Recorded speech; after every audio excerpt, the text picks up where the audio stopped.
వెళ్ళింది.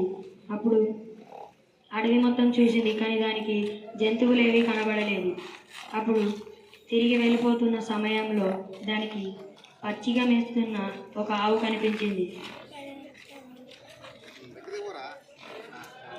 అది దాన్ని వేటాడడానికి చూసింది.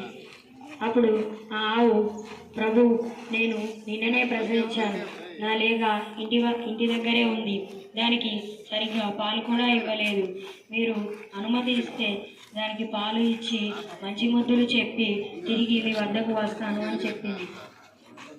మొదటగా ఆ పులి దానికి అనుమతించలేదు, కానీ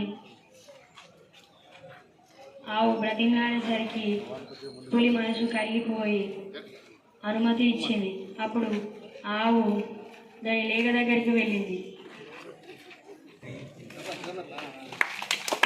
దానికి కడుపు నిండా పాలు ఇచ్చి మంచి బుద్ధులు నేర్పించింది. అలాగే దాని బాధ్యతలు అన్నీ అడవిలో ఉన్న జంతువులకు అప్పచెప్పి తిరిగి పులి ఉన్న ప్రదేశానికి బయలుదేరింది.